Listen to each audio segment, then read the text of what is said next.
Hello, listeners. Welcome to the Out of Our Depth podcast, where we are well and truly out of our depth. I am your host, Matt. And I'm Liam. And this podcast is all about cars, our life experiences, good stories, and a lot of things we don't understand. We hope you enjoy. Hello, listeners. Hello, everyone. We are sober. Yeah. I'm already caffeinated. Yeah, I was just telling Matt before we started this that I made my cup of coffee about 40 minutes ago. So it's ambient temperature at best. Oh, a room temp coffee. Well, it's almost an iced coffee, which is absolutely fine. I don't know, it's the worst temperature stage where it's like 15 degrees Celsius. Well, Brown I said to someone yesterday that I love cold tea, like tea the morning after you've made it or something. Like maybe you had like half of it before bed. I'll absolutely swash it down in the morning. I got such a bad look for doing it, but still. Nah, I'm not about that. That sounds...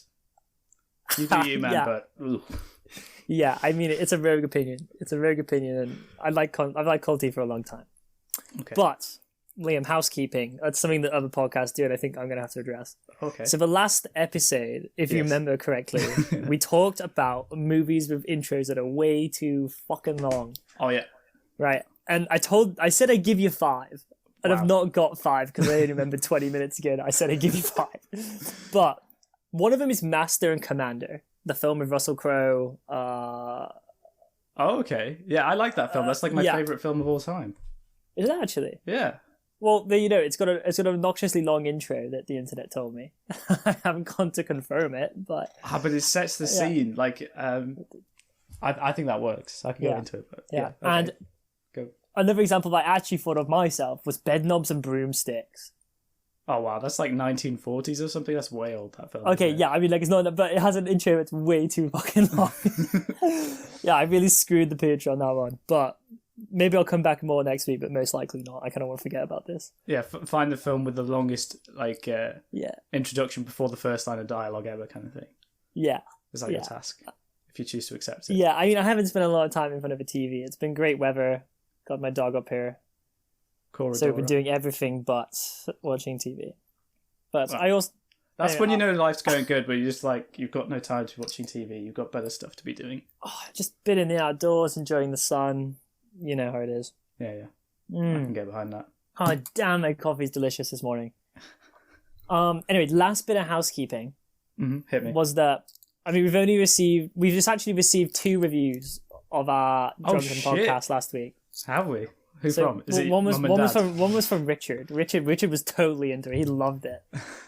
And second Richard. Yeah. Second of all was a friend of mine who found it very funny. So I think for listeners of anything, as we discussed, you're going to get a random mix of morning coffee podcasts and a mix of maybe early afternoon, evening wine podcast. A surprise wine podcast every now and then. Yeah. Hey, the title you gave it last week was great. Because we're whining and we're drinking wine, you know. Yeah, was it Wine to Survive? No. The week before was Podcast to Survive. Yeah. Episode 5 was Wine Anybody. Oh, okay, yeah, I'm an idiot. Clearly, I'm very in touch with the admin side of this this podcast. Oh, my. Anyway, no Formula 1 this weekend. Liam, take us away. Oh. Have a little cry. It's upsetting, to say the least. Yeah. 3-week break. I think that's so cruel. Oh, God. 3 goddamn weeks. And why is that? Where are we going next? So we were in Bahrain. I mean, it's really you got to go from the UAE to Italy. Like... Yeah, it's just like a hop, isn't it? You know, hop, skip, and jump.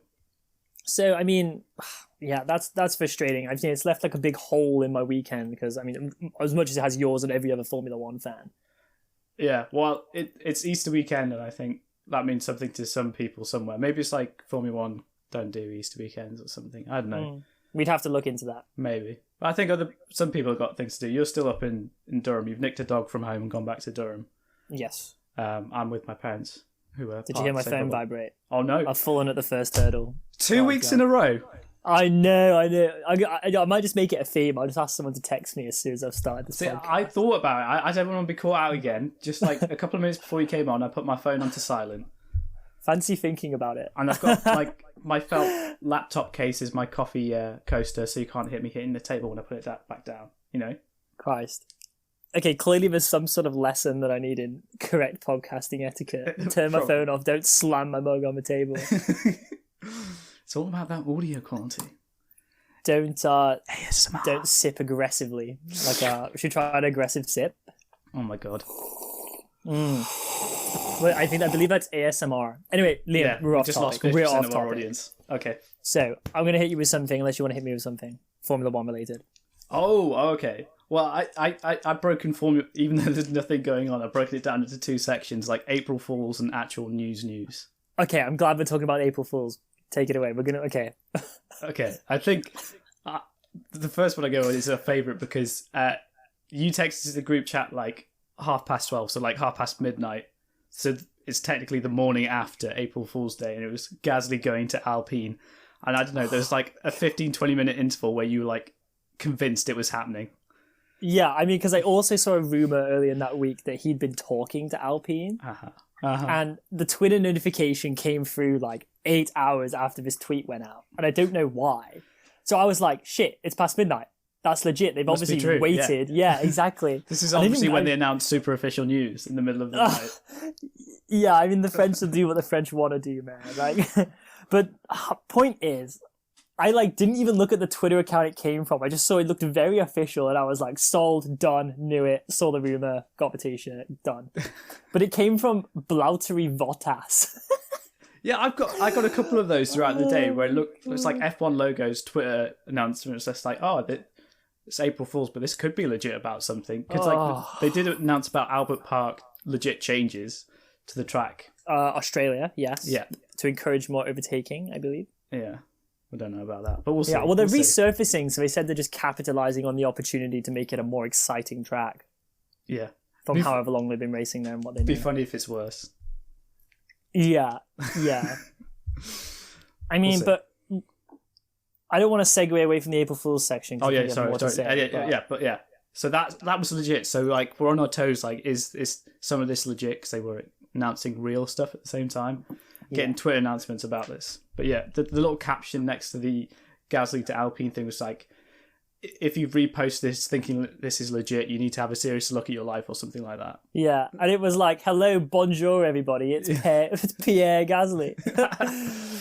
I got called out so hard, like, who says hello, bonjour? It's your boy, PG. Yeah, we really messed that up. But did you get caught out by any April Fools, or were you fairly diligent? I don't think so. I wasn't really looking at much. I don't know. It's half a dozen at most that popped up on my phone as actual notifications, which is just not on that. But there was like one that should have been legit, which was the Haas livery being banned. It was done into the April Fools because it looks like a Russian flag, but they're legitimately investigating that. Yeah, but the thing is, what I was getting at is the fact of like, no, I'm lost. Do you need another cup of coffee? I'm gonna take a sip of coffee. Okay. And get past it. What were you saying? Wait, remind me. It's gonna come back to me. I can tell. The Haas Russian livery.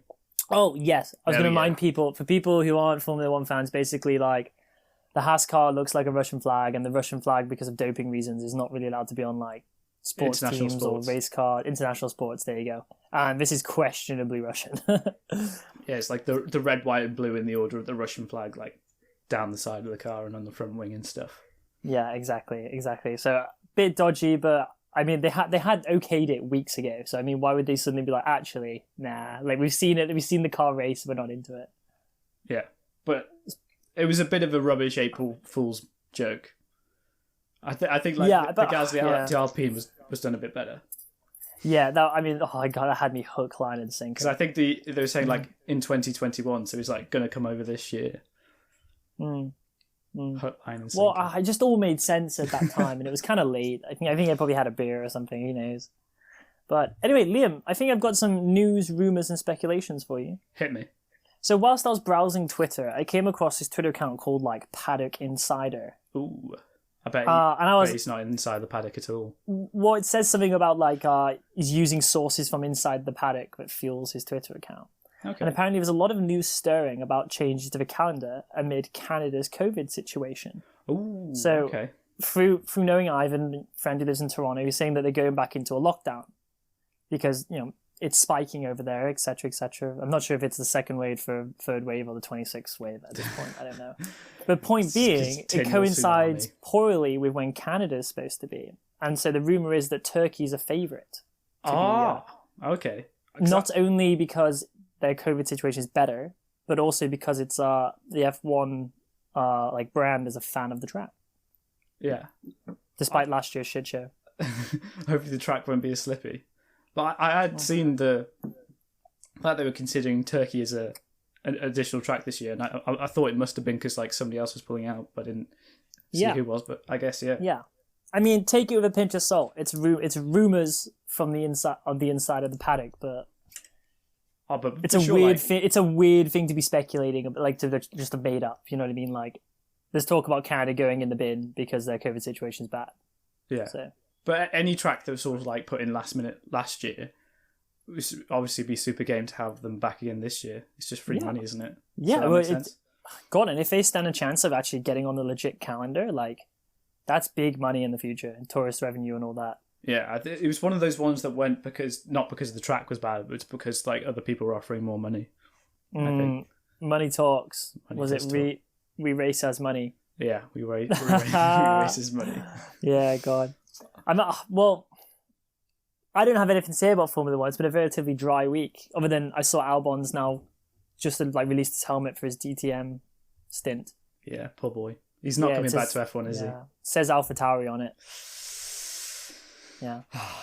Actually, to be fair, if we're here talking about it, I think maybe he was shafted by a pretty bad car that Max was good enough to deal with. And now Checo gets a car that's much more cemented on the rear end and looks infinitely better. Yeah. It's massively better. He got screwed over by the car, but he didn't cope well with the pressure.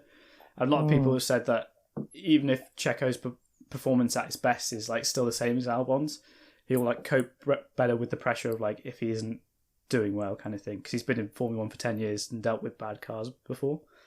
Whereas, Alex was still in his second year of F1.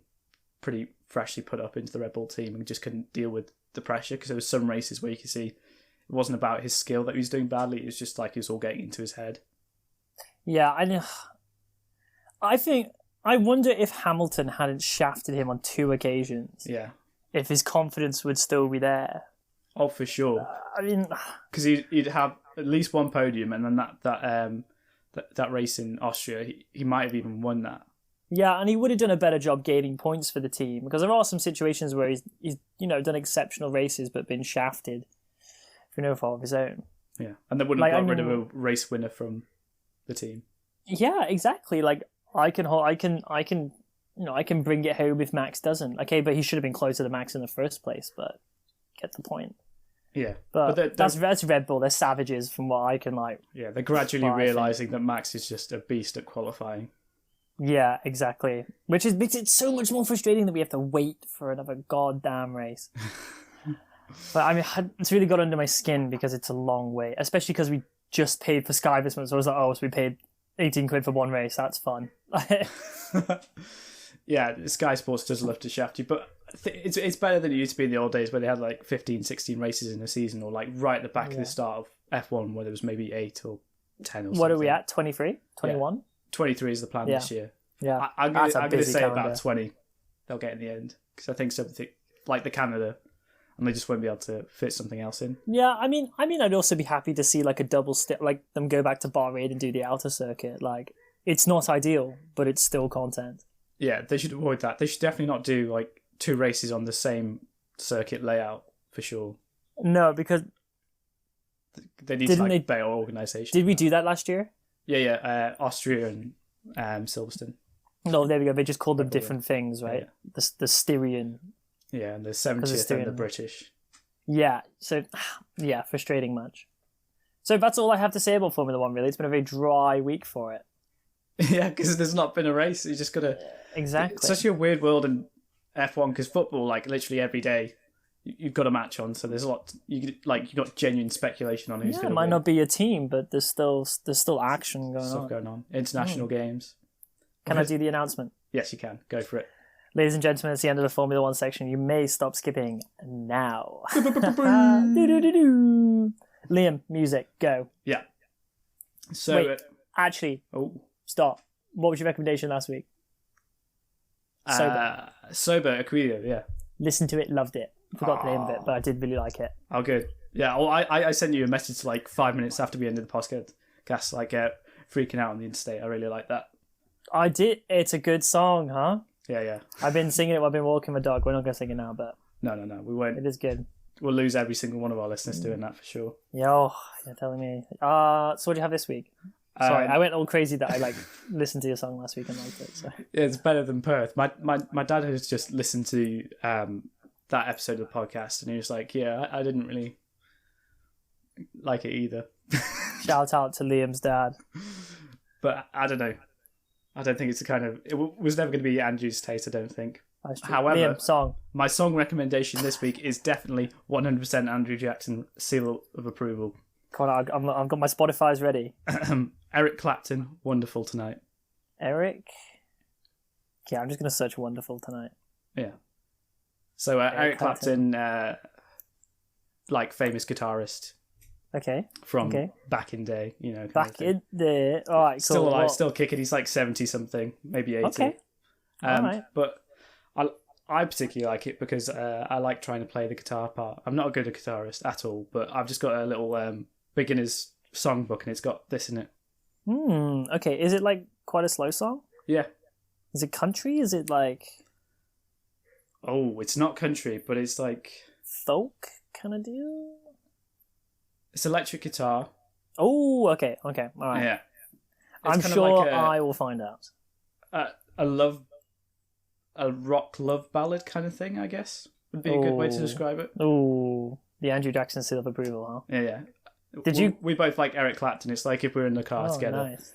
Eric Clapton's 90% of the time the music we'll put on. Nice. Not Avril Lavigne or Lady Gaga? I mean, that's the other 10% of the time. Yeah, okay, there we go. Rumbled and now it's on the internet. Yeah, and I've got an album as well. Because I listened the whole way through Ben Howard's new thing, Collections from the White Owl. Liam? Yeah. Oh, is that... Have I weed on your bonfire there? Liam, we're on the same page here, buddy. Ooh. So, okay, maybe we can talk about this actually, because my recommendation that was a new song was What a Day, Ben Howard, because I think that's a really good, feel-good song. Okay. And my other one is... Where is it? There's a notification hiding it. Closing Time by Semisonic. Okay, I haven't heard of that. But that's like an old crap one that used to play at like closing time of like clubs. I know it's actually on The Office as well, someone told me yesterday. Andy sings it when like it's like going home time. Oh. Okay, but I'm not going to sing it. But okay, yeah. So you've listened through this album and I think it's kind of weird. There's only two that I like so far, and that's What a Day and Folly. Oh, Fickle? Something. I could probably find it. Wait. I'm getting the album up right now. Folly's Fixture. Yeah. And so you like the first two songs, essentially? Yeah. I've listened to more than that. Yeah. But I quickly went like, eh. I think I was just working away at something. It's like... I think it's the case with his first two albums as well. This sort of vibe of like, it's not distinct songs. Like it's all the same sort of feeling, the same way the whole way through. So it's a nice album to like chill out and listen to. But picking out distinct songs is a bit harder, I'd say. Yeah. Okay, I understand. It's just like a vibe to listen to for an hour. Yeah. And 2 minutes. I kind of got all excited about it because it came up on my Spotify as like, you know, new release, and I was like, okay, cool. Maybe this will get me back into him. And like I said, the first two I was into, and there's some weird ones in here, like where he's just kind of like talking. Am I like? Do you know what I mean? Like, am I just? Well, it's definitely like there's a really weird beat, and he's just talking. Like he's having a mid-album crisis at one point. I think albums are harder to do, like to do 10 songs and make it a convincing album rather than 10 singles. I think is a harder thing to do. Does that make sense? Yeah. We're not musicians here at all. But if anything, I'm musically retarded. Like how do you make it like an album of like songs that are like related and interwoven? I mean, I think we're thinking into it too much, but for sure. But I think it's like a chill thing to listen to. Just If you're relaxing, like reading a book. Yeah, that's true. If I'm reading a book, I tend to put piano music on. It's not distracting from like, there's not lyrics to like take your mind off. Piano music? How old are you? 45. Oh wow, that makes sense. 46 next month. Christ. I'm trying to think, what was that? Liam, so I was walking Cora this morning. Uh-huh. Some runners go past me, and for some reason I thought it'd be funny to say to them, was like, your boy's on mile 26 yet? And they go 27 actually. I mean, they were like two kind of fat blokes. I thought it was funny. They got good banter. Yeah, there was actually, despite them looking like close to death. At least they were going out smiling. Anytime I run, it just seems like it's trying to kill you. Yeah, I mean, maybe we should give it a shot. Wanda loves running. Yeah, but he's quite a fit guy, isn't he? I like running in the context of like playing football. Yeah, I can get behind that. Like, there's an aim. Like, I'm just going to the edge of the pitch to tackle this guy. Like, there's a motivation behind it. Whereas, like, take this geezer out. Yeah, we're just running. Like, I understand the physical exertion. You're not really taking in your surroundings. Yes. Like, I'm running through beautiful landscapes. Whereas if you're on a bike, you get moments where you're just like cruising along. Essentially, like it's minimal. Oh yeah, like down a hill or just on the flats, and you can look around you and enjoy the ambiance. Well, yeah, that's what's great about cycling. There are parts that are high effort, but there's parts that are very minimal. Like you're just in like equivalent of fifth gear in your car, just minimum energy exertion, maximum like out in the fresh air, distance. You can smell the cow poo. Indeed, I think I'm going for a bike ride this afternoon. It's too nice not to. That sounds like a good plan. It's properly nice. Liam, films. Yes. TV shows, what have you been watching recently? What have I been watching? So have I talked about Solar Opposites before? No. Okay. So it's one half of the creative team behind Rick and Morty. Ooh. And it's very much that kind of vibe. What's it called again? Solar Opposites. Like polar opposites, but from space. Opposites. Okay, keep talking. I'm gonna look this up. So it's roughly based on like one small part of an episode of Rick and Morty where they get trapped in like a terrarium by this big alien kind of thing. It's on Disney Plus? Yeah, it's on Disney Plus. Yo, yeah, okay, I'm gonna hit that. Yeah, okay, cool. So it's a cartoon, and it's essentially like these 4 aliens come to Earth after their planet's been destroyed and have shenanigans various. No, and how many episodes are we talking in this? I'm yet to watch the latest one, which I think is the 4th or 5th, and it's like once a week, every Friday coming out kind of deal. Oh, was this season 2 planned as well? Yeah, season 1 came out ages ago in the States, but we've only Disney Plus being weird with this stars separate section is. Okay, understood. We're slightly behind. I'm sure you can get the whole season on some dodgy website somewhere. Well, I'm a fan of Rick and Morty, so I think that. Same vibe. I watched an episode with my dad, and within like the first 30 seconds, the principal of the school was eating the ass of the one of the teachers. Oh. And I was like, I had to turn to my dad and say, I didn't know this was going to happen. This is not usually what happens. But it's that kind of vibe of cartoon where it's just like absurd and gross. Yeah, I mean, extreme. Those are the best ones though, are they not? Yeah. It's great fun. No, I think I can get on board with that. I don't think I've not been watching it. I attempted to watch Hercules last night. Like the film.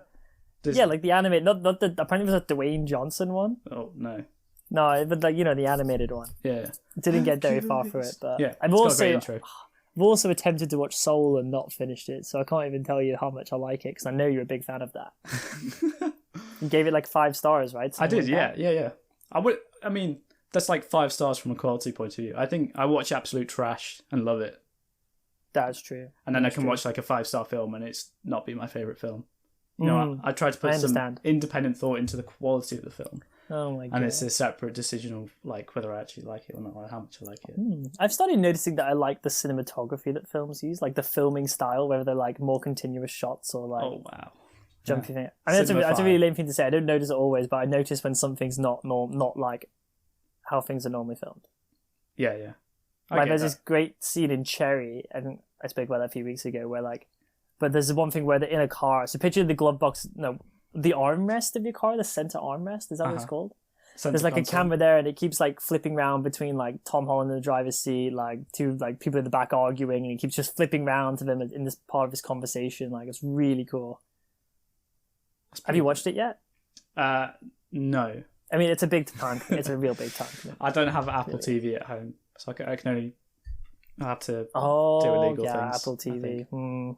God no. Yeah, don't do illegal things. Definitely not. No, definitely wouldn't. No. Anyway, speaking of illegal things. Yeah. I'm joking. I had no idea to go with that. I just thought that was funny. But anyway, no, went out off-roading the other day. You might have seen my Instagram story of this, Liam. At Solo Did you... No, my main account. I was trying to plug your other account there for you. No, we don't need it. We don't need it. Don't worry. You're kind of a big deal anyway. Did you see the yellow Mini Cooper in a ditch? I did, with his front bumper ripped off. Yeah, I mean, that had nothing to do with me. No. So me and Wanda were on a little adventure. Cora's in the back, hating it. She hates being in the car. I mean, we basically get to this place called Slaley Forest. Really cool little off-roading area. Just lots of forest tracks and puddles and mud. Right? Yeah. And then we pull on in. I'm like, why is there a Mini Cooper in the ditch? And I'm like, what went wrong here? I don't really understand. It didn't look like somewhere it should have been in the first place. Yeah, exactly. And why was it missing its front bumper? Anyways, I mean, we go down for this track, a few more mud holes and bumps, and Cora's almost thrown up 4 times at this point. Cora's my dog. I don't know if you said that, but here we are. Yeah, and then basically I pull up to these bunch of guys. They've got their kids, a van. I don't know how a van got there. But they've got a bunch of little quad bikes, like 2-stroke single cylinder kids quad bikes. One's pink, one's blue, and they've got this big buggy as well that they were trying to fix. And I go to these guys, they obviously see my Jeep and go, "That's cool." I mean, yeah, it is cool, obviously. Yeah, and I get these guys. Have you seen the fucker who's crashed a Mini in the ditch? What a fucking idiot, huh? And he goes, "Oh, it's mine, bro." I was like, no, I'm sorry, bro. And long story short is we go back, and he was like, "Can you pull me out?" And I'm like, "I can try." I didn't want to get muddy, so I basically made this guy's just go underneath and find something secure, and he attaches this recovery thing to the alloy wheel. Did you see that? No. Well, basically, I'm not going under the car. I'm not crawling around in the mud because no.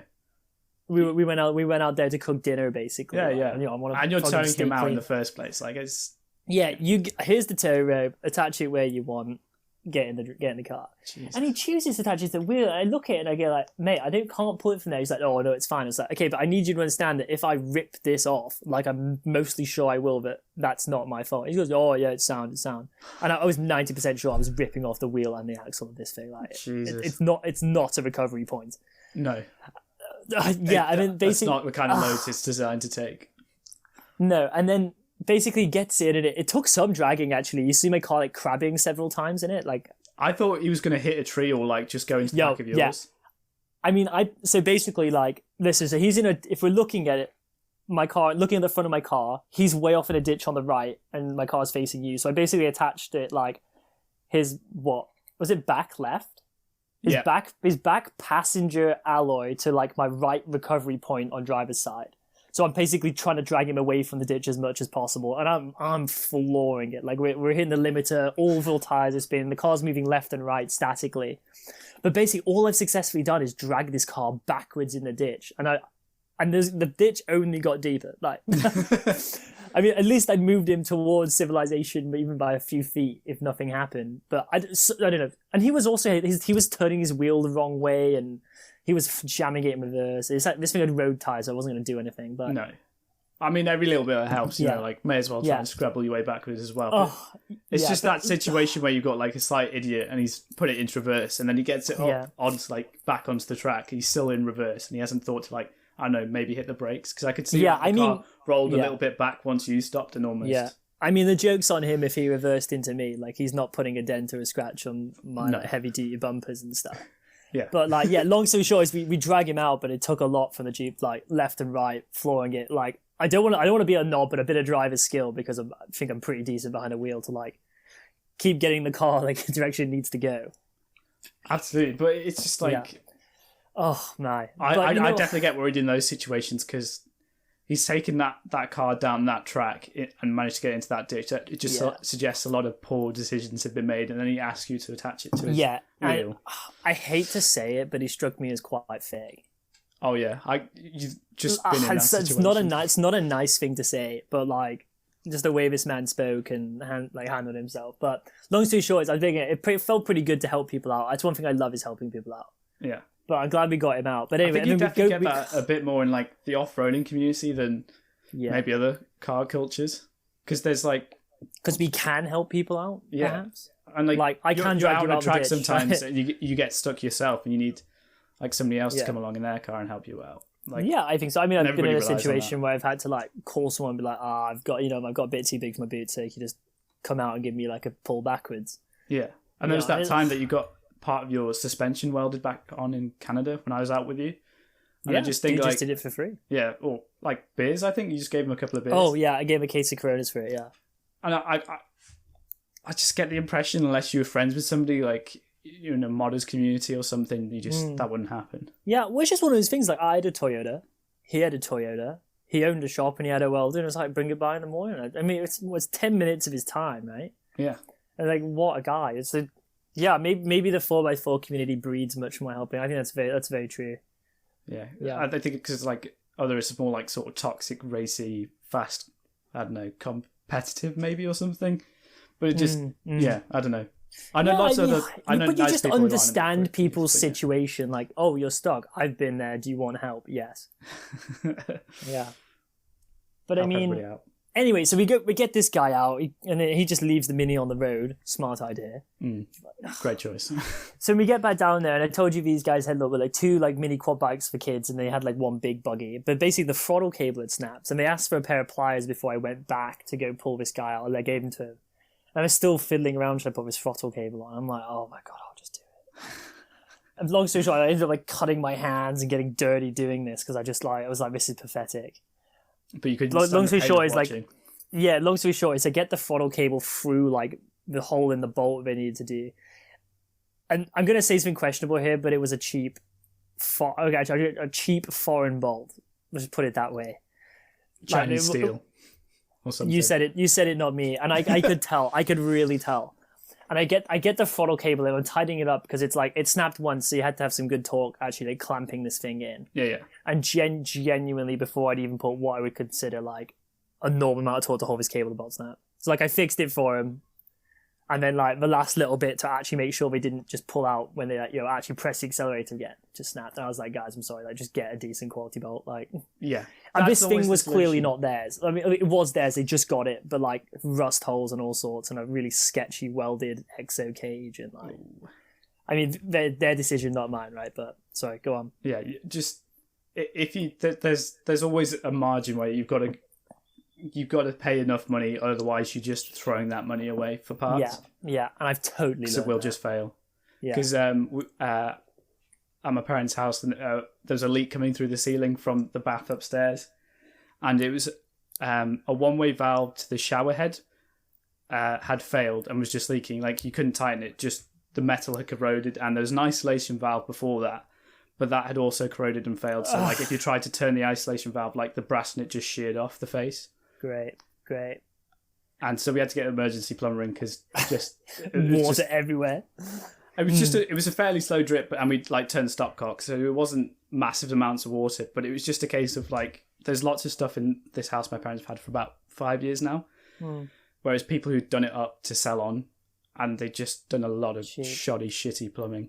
And that is annoying because parts could be made better. They always could be. Yeah. It's like if you buy, back to car, you buy accessory for the car, it always comes with the cheapest quality steel brackets to put it in. Or in the cheapest quality bolts, and it's like, guys, come on! Like, it only costs you a bit extra to deliver a quality product. Yeah, it's pennies to the manufacturer, but yeah. And the next thing is, you find it really annoying, and it's probably the same with when you were hunting for microphones. Like, you probably saw 4 or 5 of the same microphone with just different brand names put on them. Yeah, like it's just one of those things that happens a lot with like 4x4 accessories and parts. You're just like, well, this is all crap from the same factory abroad, like. Yeah, I think me a lot with well-made electronics, it's the same internals, but they'll just like make their own cheap plastic casing, so it looks slightly different, but it's essentially the same hardware. Yeah, and it's a nightmare. But anyway, long story short is, don't buy cheap. Was it buy once, cry once, is what I've learned. Buy it once, buy it right. Yeah, exactly. But anyway, so then we went through these things, and Wonder's not really been off-road before, so we were like twatting through these like mud holes and puddles and all sorts of stuff. Cora's still having a horrible time. But yeah, we went out and we cooked dinner in the forest, like underneath the stars. It was beautiful, mate. Wonder cooked his steaks. Wonder loves cooking. He cooked his steaks. He did like fries, mushrooms. We sat on like a tree stump and ate, and it was so wholesome. That's what I've been up to. But I don't know why the story led there, but I feel like it rounded off of after we saved these guys. I did end up getting muddy and my hands were all cut up from fixing a shitty buggy. It's all part of the experience, you know. It's just. But it's one of those things you can't just like watching a bunch of idiots like knock heads together and it's like, right, I can just solve this for you right now. Like, oh, Christ, my lord. Just anyway, that's my wait until you start working and you'll come across people like in positions where you're just like, I don't understand how you managed to get this job. And you'll just solve an issue for them in like 30 seconds. Yeah. Yeah, I mean, maybe we'll encounter that, maybe not, I'm not sure. But it was something. It was just so weird because we literally just went out there for like a nice dinner. And then just end up like, because of me having to help people. Because I can't ignore it. I think that's quite good though. You just like, do random stuff. I think the stuff that you don't plan for tends to be the more interesting stuff. But there is also the phrase that no good deed goes unpunished. So what's coming my way? What's coming my way that's bad? That's what I want to know. Coronavirus again? Liam, have you got something to talk about, or can I tell you about a really, really boring book I've been reading? I know I made a note. Come on. Slightly sad, but like good. Like Sabine Smith passed away a couple of weeks ago, and there's like a 30-minute documentary memory thing. I'm not entirely sure what's going to be in it. Like BBC One. It's being tonight. made right now? No, it's going out tonight, which is the Sunday the 4th of April, BBC One at 9:00. So it'll be available on iPlayer, like when people are listening to this. But it's going to have like Jeremy Clarkson and Matt LeBlanc and stuff. So it should be interesting. Round the ring in a van, right? They want to do a sub 10 minutes in a Ford Transit or something? Yeah, after like Diesel? Jeremy Clarkson spent a whole day trying to go around in a Jag in the same time. Yeah, Queen of the Ring, right? But yeah, that was pretty upsetting. I mean, I had no clue she had cancer. I mean, I don't think it's not something anyone would want broadcasted to the world. Like, no, it's the same thing with Chadwick Boseman, unless she's less famous. But like, I think same concept. Yeah, that they think they get over it, or they just don't want to share it with the world, so they carry on, and then like kind of comes as a shock. Yeah, well, that's lovely. They're doing a tribute for her. I'm sure it'd just be like a highlight reel of all the involvement with Top Gear she had, and like yeah. But I think some people saying some nice things. I think there'll be like some good fun bits in it because she's doing lots of interesting stuff. Yeah, so it's safe to say you'll be glued to the TV at 9:00 tonight. Indeed. A glass of wine in hand, maybe. Maybe. I don't know if you've got any wine about. We've got some beer for sure. Too much wine in the sun the past few days for me. Strictly water for a few days. Stay hydrated, kids. Yeah, he's like, it's something about being nice outside, cold glass of wine. You can't go wrong, eh? Anyway, what was the thing that you were going to say before? No, you know what? I'll do it justice next week because I'm starting to read the second book in this series. Oh, okay. We'll leave an aura of mystery around it. But that's all I've got, mate. Keep them keen. That's the one. Yeah. Treat them. No, are we treating them mean? Because you're supposed to treat them mean and keep them keen, but I don't think we're being that. I don't think we're at that stage yet. We just got to keep them keen. We got to keep floating until we've locked in their viewership. Yeah, and then we start being. And then we start being exactly. All right, good stuff. I ran out of coffee almost like a minute ago. Anyway, yeah, so I've just got down to like the grounds that have come through the cafetiere. So the worst part of the coffee. Yeah, it's like it's all going well, and then like Wow. Was it a special coffee this morning? Like a special blend or roast? I think it's just Aldi's generic espresso. Oh, strength 5, whatever. It is what it is, mate. It is what it is. Right. Liam, plug the socials. That's your job. Oh, okay. So we're at Out of Our Depth 1 on Twitter and at Out of Our Depth Podcast on Instagram. Go give us a follow. At Liam Jack Drives if you want to see some good car journalism. Yeah. I should be writing an article soon. I think it's been almost a month. I don't know. I haven't got anything in my head. But I'm very sporadic with it. No, that's true. But that's how your best work is made, when you're like suddenly want to do it as opposed to being forced to do it. Yeah. My last article, it was just like I couldn't think of anything right, and then like just had a moment of inspiration, and like an hour later it's up, kind of thing. And what was? Whereas I could spend a couple of weeks thinking about something. It was why people are petrol heads, I guess. I love it. And I love it. It wasn't really about cars, I guess. It's more life motivation. Well, we kind of touched on that today, actually, a little bit, innit? Sense of community. Yeah, I guess. To say the least. But there's like I don't know. Give it a read. It's only like 500 words long or something. Yeah, and that's what I like. It's short, sweet, and effective. Guys, thank you very much. Thank you very much. Have a good week, everyone, and we'll see you soon. Auf Wiedersehen and goodbye. Ciao.